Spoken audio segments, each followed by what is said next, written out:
Para nga po sa inyong kaalaman mga idol, taong 2019 pa, huling nakapasok ang San Antonio Spurs sa playoffs ng Western Conference at simula niyan parati na nga silang maagang nalalaglag bawat kampanya. At ang masakit pa dyan, unti-unti nga silang bumabagsak sa standings hanggang sa sila ang maging pinakakulelat sa West. Pero hindi na rin naman nga daw yan mangyayari pa ayon mismo sa kanilang batang superstar na si Victor Wembanyama. Ayon nga po sa naging pahayag nito sa isang interview, sa pagpasok nga po niya sa kanyang pangalawang taon, sisiguraduhin nga nito na maibabalik niya ang angas ng San Antonio sa pagiging contender nila. Alam nga po niya, marami siyang mapagkakatiwalaan at makakatulong na kakampi sa kanilang lineup kagaya ni na Harrison Barnes at Chris Paul na siyang gagabay sa kanila para makapasok sa playoffs sa unang pagkakataon simula 2019. Sa madaling salita,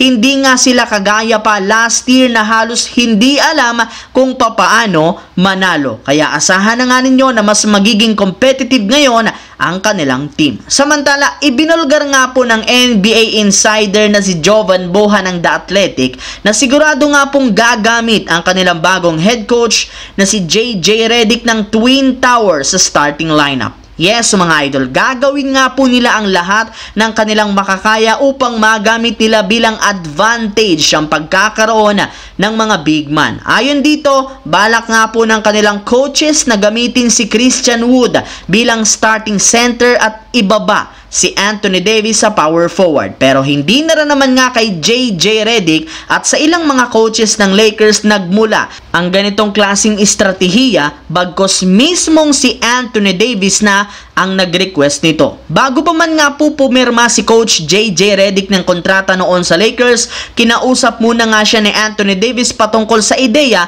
na pagbabalik nito sa power forward, since alam nga po ni Davis na mas malaki ang kanyang magagawa sa kanilang team kapag naglaro ulit ito sa 4. At sa kabutihang palad, pumayag rin naman nga si Coach at sinabi niyang gagawa niya ito ng paraan next season. Sa kabilang banda, maliban nga po sa ibang mga malalaking pangalan, nakabilang rin naman nga po sa mga inaabangang player next season ang dalawa sa pinakasikat ngayon na Pinoy NBA player na sina Jalen Green ng Houston Rockets at si Jordan Clarkson ng Utah Jazz. Sa parte nga po ni Jalen Green, matapos nga po ang napakagandang performance nito last year sa pagtatala niya ng career high, magpapatuloy pa nga po ang pag-improve nito. Sa katunayan, posible nga pong mag-iisa itong ganap na all-star para mapangunahan ng Rockets para makapasok sa playoffs. Kaya di na nakapagtataka bakit puspusan ang training nito sa iba't ibang mini camp na sila salihan niya. Habang kay Jordan Clarkson naman, medyo